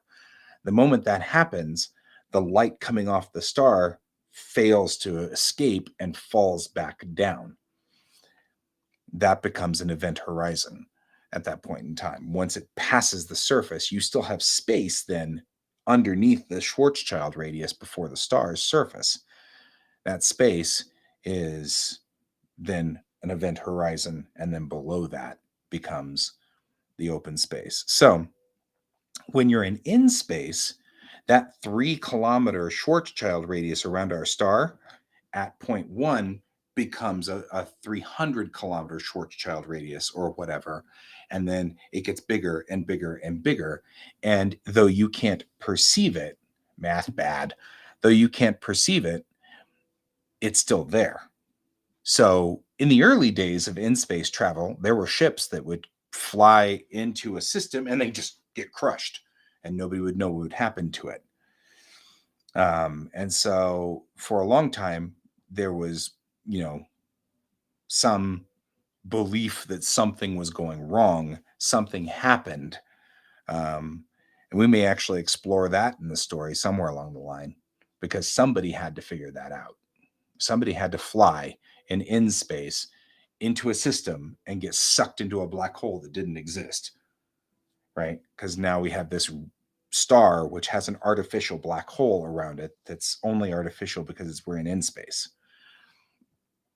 Anyway, the end result of this is that we have, when arriving, this band right here. Yep. This represents the Schwarzschild radius, the artificial Schwarzschild radius of this star, right? It's out here at point 3. So there comes a point where you have to slow down, because if you don't slow down, as soon as you hit this radius, you're gone. You're torn up. The ship is completely obliterated. So once you slow down to point 2. Well, this is the Schwarzschild radius at point 2 right here. So now you can travel through this space safely, but you can't travel through this space anymore. So you need to slow down. So you slow down to point 1. That's this radius. So you can safely traverse this area, but you can't get into here. Once you go below point 1, you start getting into almost luminal speeds. And when you get to luminal speeds, it's fine. But some things, for example, if you look here, it's showing on this map that you still can arrive at moment, which is right here, at point 2. So you can actually zip into moment pretty quickly, which is the whole point. So actually, I think moment is this star. It's the second star, or second planet in the system. But if you were to read this map, that's how this map reads.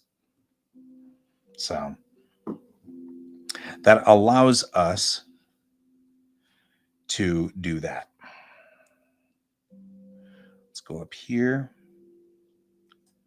And you'll notice in my ADD, we have not saved this. So let's save it now.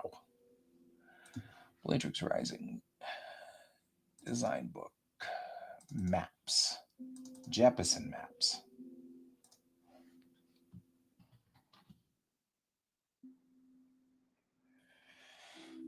A base.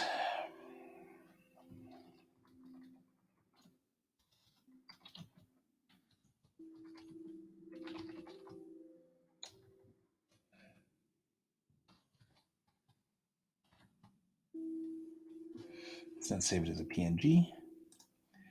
Saving things as Eclipse Studio. But, well, one of the problems we've got is it takes a while for it to save when it's got a lot of layers and it's got a lot of things going on. So I usually have to remember to take a break and stuff like that. So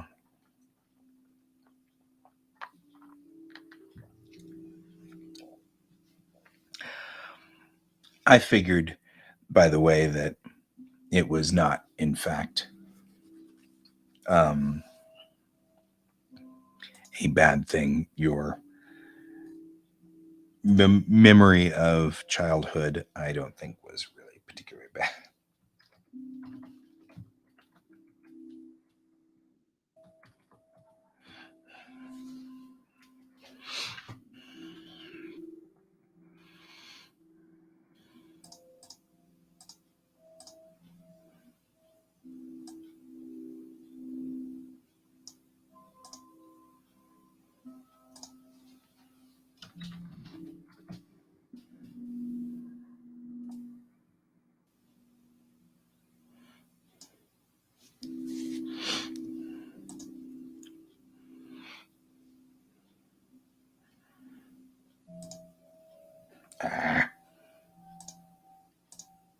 I don't like the fact that it loops it into the same thing, because then I can move the whole unit, and I don't want to move the whole unit.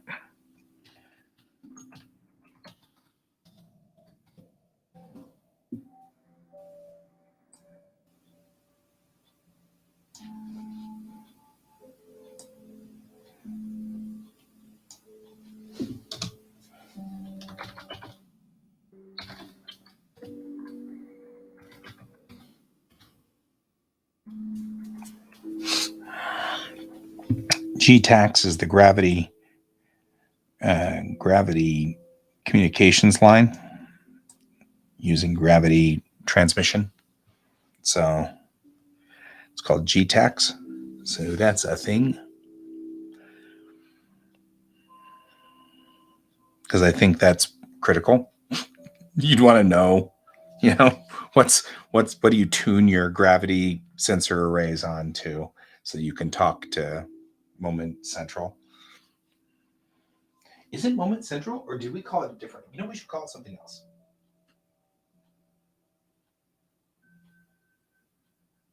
Because Enchanta is the name of the capital. So let's do that.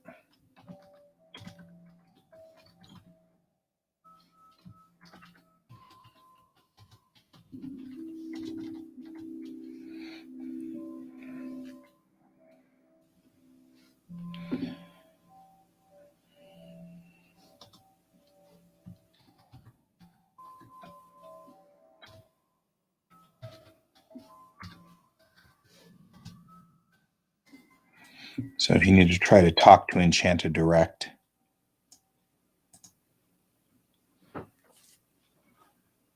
Moment ATC, STC, maybe Space Traffic Control.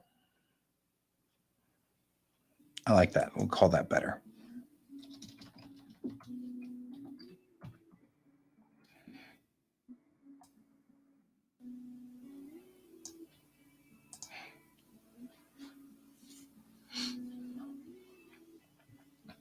Moment Being Processing Service. It's people. It's people. Soylent Green is people. I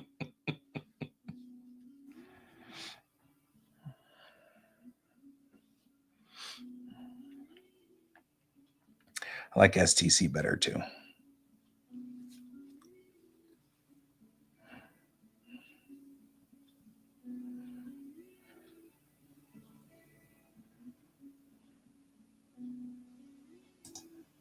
And then we can go Moment Unity Services. Yeah, there isn't one.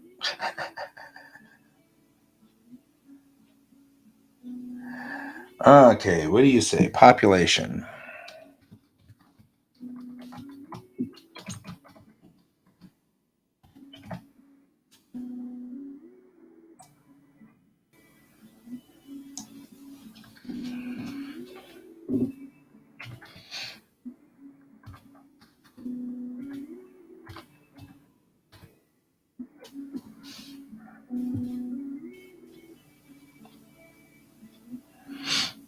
Yeah, 183 million in the system.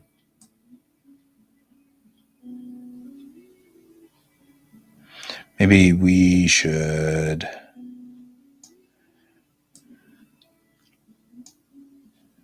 kind of wondering whether I shouldn't break that into two and then do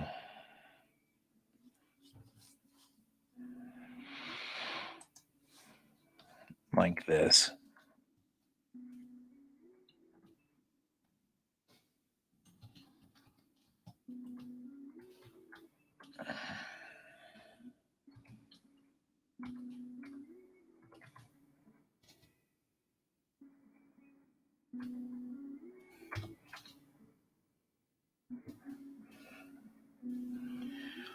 Well, that's brilliant, guy. You just mathed yourself.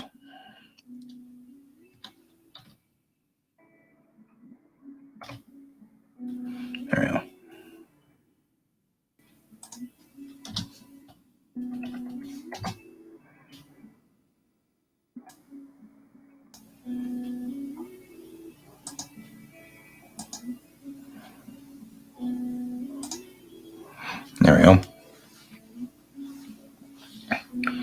Yeah, but there's not any tertiary planets really in Moment. It's a frontier system.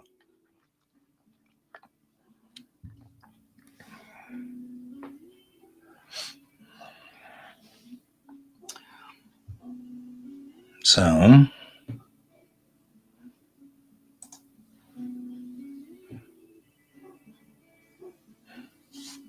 I feel like this is a different thing, like the population thing. I feel like this should be like down here because this is all about how to get into Moment. And you had said, and I agree, we should have gravity. This is all about Moment. 0.9311.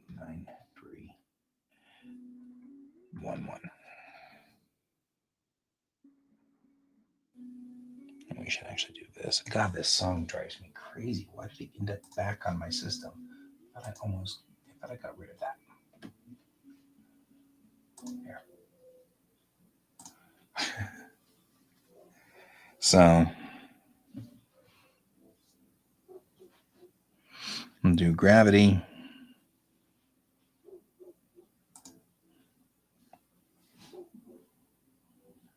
And then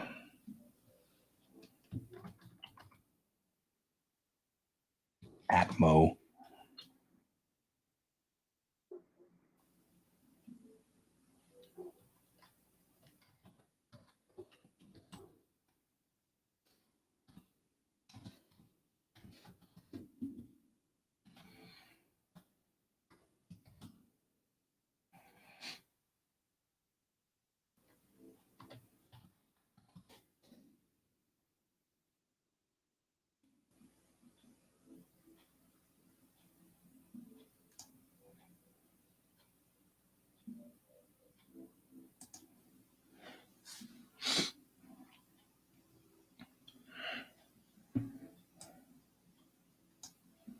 There we go.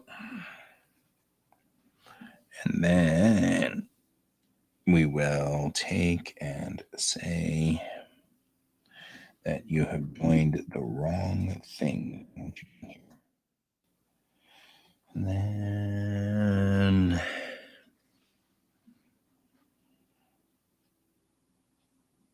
what other things do we normally put into this? Let's take a look. Going into my star charts, grabbing a star chart book. Let's take a look at what they think is a good thing in Star Trek to dictate a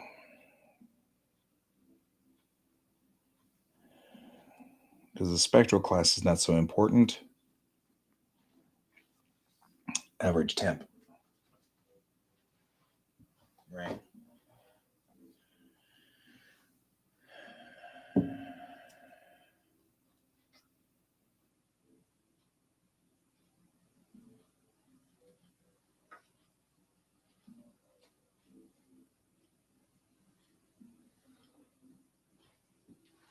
Yep, average temp. We'll need something to weigh this down. Fork, like you. So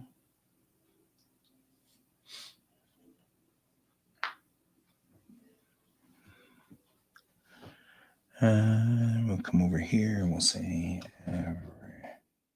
let's say temp, and we will say minus 15 C2 48 C.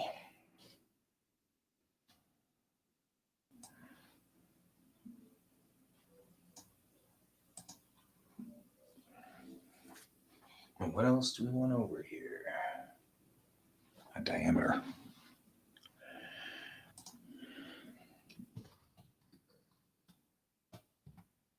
Which probably just be dia. Not that. And we'll call it 9.3.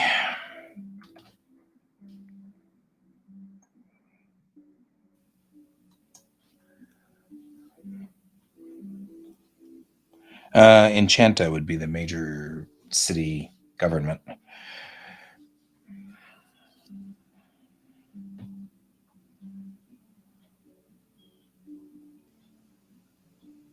Vored. Oh man. See, now they're all in super Russian, whereas before they were like at least written in English names. And it's like now that they figured out that I'm just going to write down their names and use them in some horrible reason and stuff. It's now that that's happened, they're being like things. I don't know.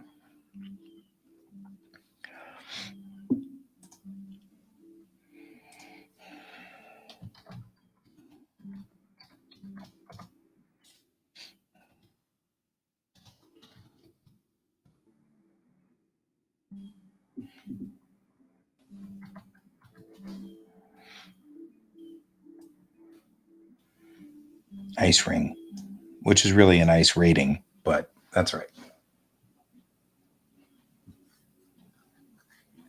That's actually down here in these bottom maps. So this top row up here is literally just moment. So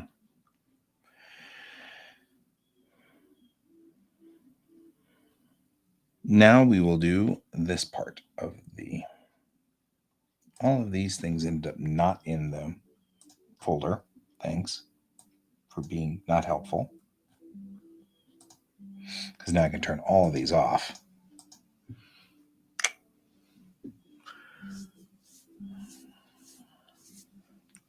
Oh, that might be something useful too. Like local time. Actually, local time would definitely be a thing. Because we'll call this moment local time offset plus 18.76. So am I making this stuff up? You bet. Absolutely. I'll put this here. And I'll just take out the moment part because it'll fit if I don't have that word. Bork.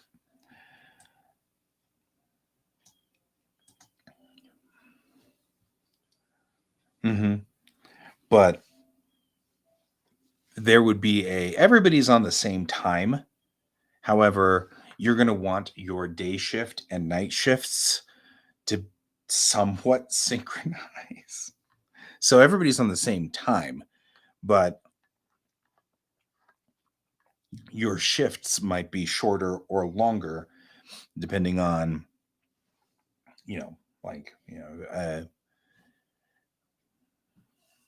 so because I mean it's going to be offset from a Zulu time. Exactly. That is exactly what it's like. Everybody's on Zulu time. But that's fine if you're in, England. It's not so cool if you're over here in Denver because it's like, 6:00 at night right now. And you're like, really? It just messes with everything. So everybody's on the same universal time. It's galactic time. So it is a fraction of the movement of a star around the center of the galaxy. So it's all broken down in units that fit one galactic spin. And so time is sort of different. But what they do instead of unifying the day, it's not a day in the world of in the world of Earth, because otherwise you're just going to end up with planets that, I mean, we've already found that one out. Venus has a completely different day than we do. Mars has a Mars's day is almost exactly the same, but Mercury's day is completely different. And Venus's day is even more weird because Venus is, its day is actually slightly longer than its year. So Venus is a little bit of a problem child because your apparent day and your actual day are two different things with Venus. So if you were to have a base on, yep, if you were to have a base on Venus, you'd end up with a day that was longer than the year, but you'd still get sunrises and sunsets. They'd just be, you'd have these weird sunrises and sunsets that you get like two sunrises and sunsets every year. And it'd be strange because they'd be going the other direction, for one, because Venus is counter rotating. But two, they would be not equivalating with the point of where the planet's rotation is. So you have to have a system that can compensate for things like that. So instead of saying day, there is a day, and it's arbitrary. It's set up to be approximately how long it takes the average being in Unity to run out of steam. So that's one day for the time that they have to regenerate and recycle. And everybody has to stretch a little bit. Like the humans have to stretch a little further to reach the Najor, and the Najor have to go a little short to accomplish meeting with the humans. And everybody in the Unity has just kind of gotten acclimated to it. So if you imagine that the days are like 28 hours, you just get adjusted to it. It just starts to get okay. So all right. We are. Yep. KK. So it is now 3 minutes past the time. We will probably have this done today. I'll probably finish it today or tonight or something, because I need to find the other part of this map anyway. And I'm kind of aggravated that this part of the map is missing. I'm aggravated that this part's missing. I don't know what happened to them or where they went, but I have them all set up nicely, and they shouldn't be a pain in the butt, but they are. And I don't know what's going on. And, grump, grump, grump, grump, grump. So I'll go fix that problem at some point here, and we will get that squared away. And then you will see, we will get back to this. We'll get back to this tomorrow. And this, I think, is probably a page in and of itself. So I will see you all later. Thank you for joining me, Hal. Thank you for joining me, Brent. Thank you for joining me, Donald. And I don't know if anybody else is out there. I see 4. So, it now tells me what's viewing. So I've got 2 coming in on GS Davis Art. So, yeah, Pepper will be here tomorrow for artist check-in, as will Colton, in theory. So we'll see. In the meantime, I want you all to have a wonderful, wonderful Thursday. And as always, keep your eyes on the stars. Goodbye.